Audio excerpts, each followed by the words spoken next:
know that there's a hole in your bucket? Now, what do I mean by there's a hole in your bucket? And actually, there may be more than one hole in your bucket. And that bucket is in your lead generation. And so, what I want to talk to you about is how, why that hole is there. And the good news is how that you can plug that hole and starting doing that today. So, you guys, if you've been in my world, you know that I talk a lot. I coach and train on helping local service-based providers build their business by generating leads by through getting more referrals, right? For tapping into that. Well, what I'm going to talk about today, because it's something that has been brought up more so here in the last, I don't know, in the last month or so, just in different conversations that I'm in, is follow up. And we've all heard of the term, the fortune is in the follow up. And what I want to talk about today specifically is around this bucket in our business. And so this is my great Picasso drawing. This is supposed to be a bucket. Now, what this bucket is, if you think about this, is that this is going to be, this is your database, okay? And your database, these are going to be the people that that you're currently doing business with, that have done business with you, especially if you are in, say, real estate or mortgage, that you've had a client that has done business with you, or a past client. Now, for those in insurance and financial services, a past client typically will mean is they're no longer with you. So that's either going to be your current and your past clients. This is also going to be your network. Right, we're going to have our network in here, our sphere of influence. Sometimes that's talked about too as well. So we got clients, past clients. And basically what we want in here is this is everyone that we've done business with, are doing business with. And these are also people that we have met. What I'm not a big fan of is cold. So like buying a list and dumping that in there and doing that. Some people do cold outreach. I get it. But for what I teach and what I look at, what I find is to be the biggest bang for your buck, and they'd be the most effective, and some of the best business is building that business through relationship with people, right, that we already know, like, and trust us. They're doing business, they have done business with us, or they possibly referred us. So this is our bucket, right? So then what we're doing is like all these people, we're putting people in, right? So happy people, this is going to be a great illustration, right? So we put people into our database as they come into our world. Okay. It's pretty simple. And everyone, I hope that you're watching this, you have some form of a database called a CRM, right? Client relationship management system, platform, whatever that is. I use the term database most of the time. So hopefully that you know what I'm talking about. The issue is what happens is that we've acquired these people in our world. Typically, most of those people are going to be they've done business with us. So however that we've acquired them, could be a referral. It could be that through other lead sources, through advertising and marketing, or whatever that is, that we've spent some form of currency, and that currency could either be financial currency, dollars spent, or it could be time spent. Attending a networking events, doing certain things, putting on events, speaking, whatever that is that has brought those people into our world. We have traded something for that. It's either going to be time or it's going to be money, right? So there has been a acquisition cost, if you would, is in getting our people to getting our current clients, past clients in our world, and then putting those into our database. And we're usually pretty good about that. We'll get them in there. A couple of the areas, what happens is that we have where we start getting holes in our bucket is, and I'm just going to draw a hole. So what happens, we get a hole in our bucket down here, right? And what starts leaking out? Well, water's not leaking out because water's not what's in here. What starts leaking out are people, right? These are our people. They're happy, right? And the reason that they start leaking out is that we put these in is that we don't have an effective way for us to communicate with them on a consistent basis. And so I'm going to say that again for the people in the back is on a consistent basis, because what I find is is I talk to business owners, doesn't matter really what industry that they're in, and I ask the question. One of the questions I ask when I first meet someone, we're talking about, business is like, hey, how often are you communicating and connecting with people, your current and past clients, your sphere of influence, your network? And and usually it's people are kind of like, well, not as much as I should. Well, what does that look like? So put that into numbers. And usually it's going to be like less than like 10 times a year. Okay. Not even once a month. I would say that's probably sometimes stretching it. Sometimes it's a couple or three or whatever. Once in a while, I have someone that's that gets it and they're communicating at a high level. But I'm going to say over 90% of the people that I talk with, and think about in your own business right now as you're watching this, is how often are you communicating with these people in this bucket, right? This is actually your business, is your database. I 100% believe that. Why is that? Well, the beat is like, go back to what I just said. These people have already done business with you, or they know you. So know, like, and trust. They're in here. They've given you money, right? They believe in you. And so what happens is that by us not communicating with them on a consistent basis, there's people in here that are going to be advocates for your business. If you communicated, you brought value to them, you even educated them on like, hey, this is how I run my business, and this is who I'm looking to work with. Hey, when you know someone that is needing what I do, hey, I would love, an introduction, right? There's where that referral piece comes from. The issue is that why we get this hole in our bucket is because of the system, right? That we don't have. And that's the system of connecting with people and making that consistent. And so what happens is why people talk about, their lead sources, like especially in the referral world, where it's like, I can't count on my referrals because I just don't know when they're going to come. I will agree to that to a certain extent. And the reason I'll agree with that to a certain extent is because there's not probably a system in place that you're consistently contacting with these people and bringing them value. So they remember you, they stay top of mind. The challenge of it is that it's not their responsibility to remember you. It's your responsibility to be memorable to them. Okay. And once we start looking at this differently, because there's so much business of what I find that is sitting in this bucket, right? This bucket of our database that is leaking out. And it's leaking out because we're not staying in contact with them, bringing them value consistently. And because here's what else happens is that they forget, right? And they may have someone else that they may have loved your service, but time has passed and you're not top of mind on that. So you're losing out on those possible referrals that will come out of this bucket. And the way that you get this hole sealed up is having a system to where you're able to communicate on a consistent basis. Because the inconsistency, when people tell me that their referrals are inconsistent, I can almost look at exactly.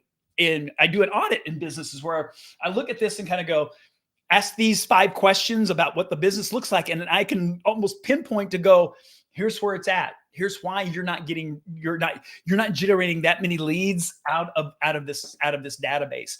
And especially if you've got a fairly big database, if you've been in business for a while, you're connected and you have all these people in here. And the issue is that you send out something once, it's like, I'm going to send out this mass email, or we depend.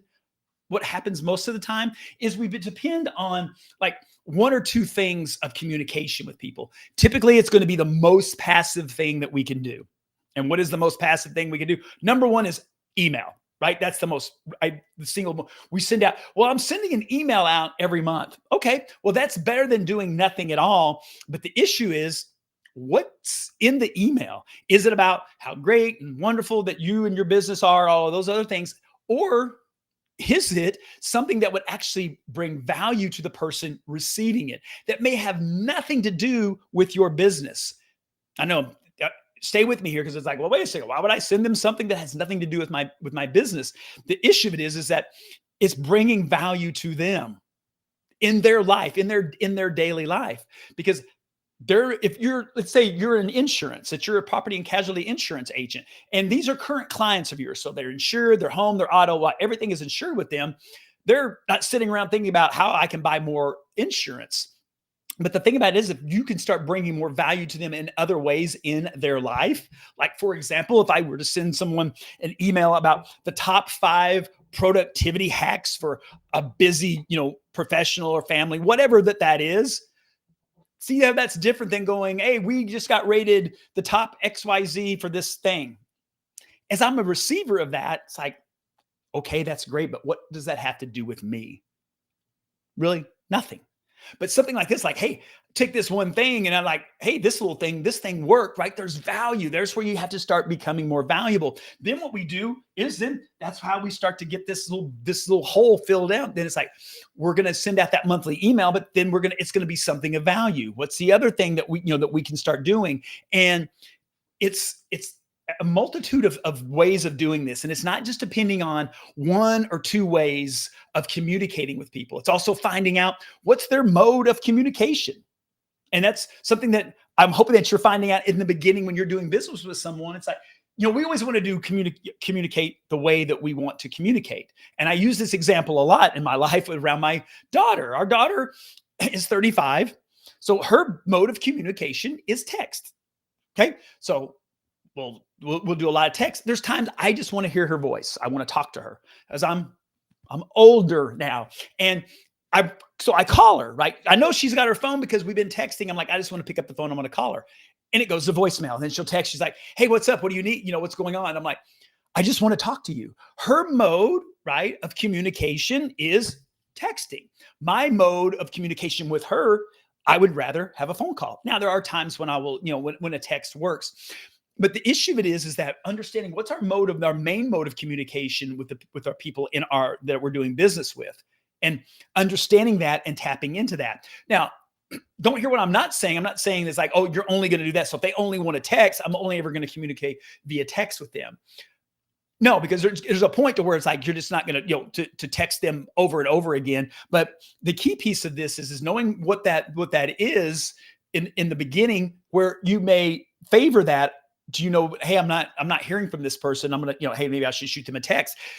That's why inside of like what I created was, this 36 Connect framework that we use in our real estate business. Clients use it. I have my students using this, and it's just a way of really 7 on this one. This way this breaks down 7 different, right, communication pieces, right, from direct mail to email to telephone to text to video to old school handwritten notes, right? Getting face-to-face with people, lunch, all of those things. And so what happens is we're hitting it in a different way. We're in all of those things. What we always want to make sure that we're doing is that we're bringing value. Now, stay with me on this. If you were going to say that you were doing, let's just say you're doing 10 a year. Let's say you're doing 12. I'm going to give you a lot of credit that you're sending 1 email a month out to your database. What if then if you did 3 times that, and you did that, right, by using right a simple framework where it's like, okay, and I know what I'm going to do is you break that down. This is what we do monthly, this is what we do quarterly, and this is what we do biannually and then annually. And there was a system to it. And what happens is what you'll see is 2 things. One is this hole starts to fill, and it may not fill initially, right? It's not like it's going to be like overnight you're going to do this, but as you can start to plug this hole, then what's going to happen is that then you're going to see more referrals, right? We're going to see more happy people, more people because we've stayed in contact with them, then wanting then to refer you because you're top of mind to that. You've become more valuable to them, so therefore they want to have you in their lives. They're looking at you differently than just a salesperson, whether doesn't matter what industry that you're in. And so I share this with you because it's a simple concept. It's easy to do. It's easier not, it's like anything. It's easier not to do it, right? It's just easier to keep doing what you're doing, but you're going to keep getting what you've been getting. And if you're seeing that your leads are not coming in as consistent as you think that they should come in, especially on the referral side of that from the clients that you already have these people. I mean, and keep in mind, so for every person in your database, this is something I call the power of the 250, is on average, okay? On average, everyone knows 250 people. So you know, Mr. and Mrs. Brown may not need a mortgage today, but there's 250 people, and I guarantee you, statistically, probably out of those 250 people, 5 or 10 of those in a given year are probably going to are going to be looking for a mortgage. Okay. And it depends, those numbers will change depending on your industry. But the issue is like, so if I'm in contact with them, I'm bringing them value. If I'm more top of mind for them, I have a system set up to be able to do that. Am I more likely to get referred from them than if I just do this, right? 12 emails a month. If I were to do this 36 times, which sounds like a lot, which really anymore, that's the bare minimum. The 36 is the minimum standard. Because think about how often we're getting bombarded with marketing messages. And so I share this with you today in a very crude drawing of explanation of this part of it. But what I don't want you to miss is really to understand is to take a look at your business and really like understanding where you are with this whole thing. Because I think a lot of times we kid ourselves as business owners because we're like, yeah, I've got a big database. But the issue of it is that, is it just a bunch of people in there that I've gotten that I have not had any contact with in forever? How are they in there? And it goes back to a whole other training is on, you know, how do we basically segment that database? I talk about building a lead conveyor belt by segmenting our database into only three categories, making it simple. So then now you know exactly who has the most value. That's another training for another day. And so, but today what I wanted to kind of share with you is understanding is like, if you more than likely have got a leaky bucket, if you don't have a great follow-up system in place that you're connecting with people, I'm just going to tell you at a minimum of 36 times through different mediums to be able to do that. And if you will, and here's the thing, you're not going to go from like one email a month and all of a sudden you'll be at 36. The issue of it is like, okay, what's doing? Because it may be the email you're sending out. It's like, maybe that needs to be maximized. That needs to be tweaked on the value or the content of what you're sending out.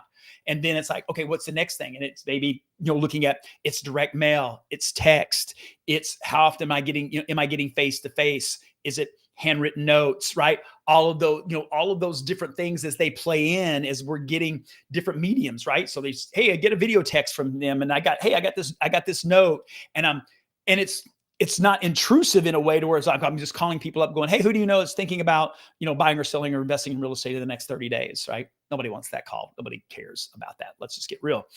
Because we only care about ourselves. And so if we can start bringing that kind of value and understanding what that looks like, and then providing that and teaching people up front in the beginning, is like, hey, this is how I work. This is what this looks like. Because I'm telling you, I know this for a fact. I've been running business for over 3 decades now and in the service-based world. And the issue is like, if we teach people, our real estate business is 94. When I sold it 3 years ago, was 94% referred business. My guess is, as of today, because it's still run with the same principles on that referral, it's probably at least that. Why? Because it works. If you will slow down, if you will create a system in doing that. So that's what I wanted to share with you today about telling you, if you got a hole in your bucket, you might have it might be a bigger hole, right? If you're not doing anything, you just got all these people in there. There may be a lot more of that coming out of there. And so if that's something that if you're interested in, like what this is just like I use this in teaching is this an image of this, but this breakdown, this framework, I break it down exactly what each month, each quarter, twice a year, right? Annually. If that's something that you would be interested in, just let me know. You can comment wherever you're watching this, drop it in the comments that you want that. You can just put playbook in there. And then if you're really interested, what I've been doing here, like over the last few days, is setting just aside some time and just doing audits for people in their business. I have a 5-question survey that I send people that if they fill that out, I can review that, and then I'll audit this and tell them where, like in all of this, where's that kid?